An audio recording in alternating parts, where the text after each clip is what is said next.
It's April Fool's, but might feel more like Groundhog Day as President Obama speaks yet again on the topic of health care reform. But with that legislation passed, he is moving on. This week he's announced new fuel efficiency standards, a plan for increased oil exploration, and tomorrow he'll hit the road to talk about the economy. I'm joined by Marc Ambinder and Reid to talk about the president's post-health care plans. And also today we're going to do a roundtable of national security topics with Juan Zarate. But first, the president's agenda. Chip, I want to ask you, what is the president doing today talking about health care? I thought we were moving on to the economy. Well, a lot of people thought that, but he's also made very clear that with the polls so low on health care reform and him not getting much of a bump out of passing it, he's got to be out there selling this thing. He's got to sell health care reform from now until Election Day and beyond. And so I think you're going to see a fair amount of his time devoted to that. And what he's doing up in the Northeast today is an example. He'll be in Maine, and is there anything new in the pitch, or is this just one more layer of paint? It's one more layer. He's going to be talking about small business tax breaks that are in this. Of course, they are emphasizing the things that take effect this year, and tax breaks for small businesses who do now or will very soon help their employees pay for health care reform. It's something that actually takes effect as of the beginning of this year, so they'll get some retroactive help.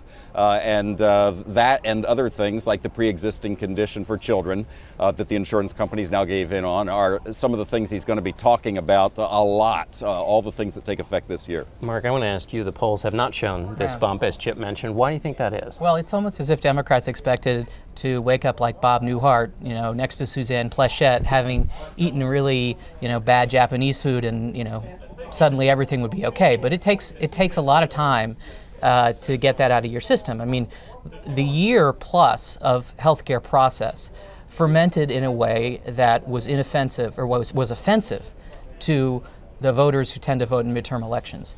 And a simple bill signing, even though it gives the president a victory, it gives the Democrats some energy, is not going to change that. In New Hampshire, close to where the president is going to be today, Carol Shea Porter, who is running for re-election in the competitive 1st District, held a town hall meeting in order to try and prevent one side from monopolizing it. She held a lottery to determine who asked questions, but 9 out of the first 11 questions were from people absolutely opposed to health care reform. So it didn't work for her. She's a little frustrated. I think Democrats have a long way to go, primarily within their own base, before they can get to a point where they're finally comfortable with all this.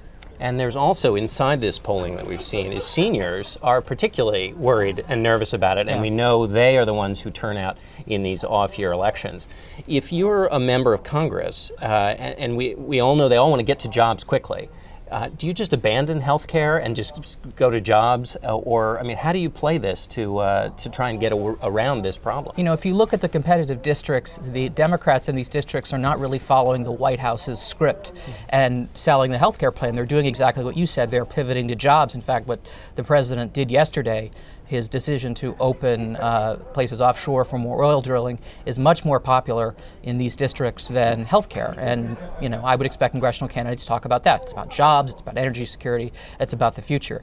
So the challenge essentially the president has is he's kind of going to be out there on his own for a while selling this. It may work, it may lift his own numbers. If it lifts his own numbers, it'll help Democrats. Chip, what's your sense of kind of the next stage for the president here? Yesterday he had this announcement on drilling, but when you talk to folks up on the Hill, they say, we got to get this financial regulatory reform out of the way first. We're not going to have, maybe not even going to have time for an energy bill. What's your sense of the dance steps, for the next few months from the president? Well, I think it's going to be a gigantic political stew, John. I think it's going to be everything you can imagine being thrown into the pot. I even had to bring out a cheat sheet to keep track of all the things that are going to be thrown into it. Of course, we've got health care. He's going to continue with that. We've got jobs in the economy. Tomorrow, as you mentioned, he's going to be doing a jobs event. We've got financial regulation. We've got campaign finance reform to try to respond to that Supreme Court decision. We've got energy, of course, with the climate change bill, in addition to offshore drilling. We've got nuclear weapons. He's going to Prague, and he's also got a summit on loose nukes here in Washington.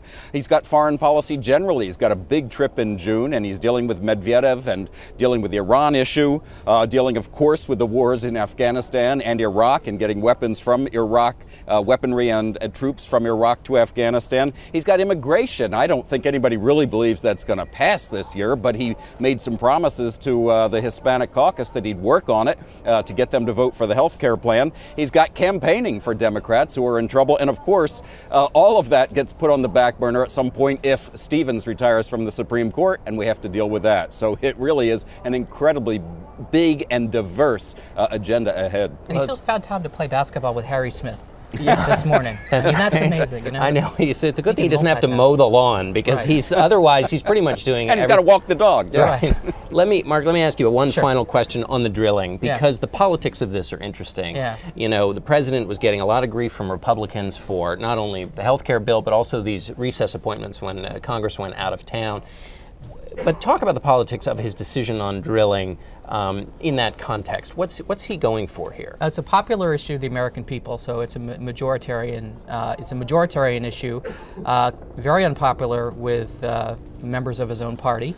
Republicans in the Senate are giving him grudging acknowledgement. Republicans in the House think it's a complete gimmick, and it's probably a little bit of all that thrown in together. I mean, what it does primarily is when you start to talk about the Senate's climate change bill, it knocks a leg from under the stool of Republicans, whose primary response would be, we got to drill for oil here in order to avoid dependence on foreign oil and before we can change over to renewables. He's kind of kicked that leg away. So it gives him, you could argue, the ability to help Senate Democrats frame the debate. I don't think it gets him too many votes, because I think he already has a couple of votes for not a cap and trade type of system in the Senate, but I think he has some Republican votes for a strong climate bill that doesn't include cap and trade. Okay, Marc Ambinder, thanks very much. Chip Reid on the lawn of the White House, thanks very much for being with us.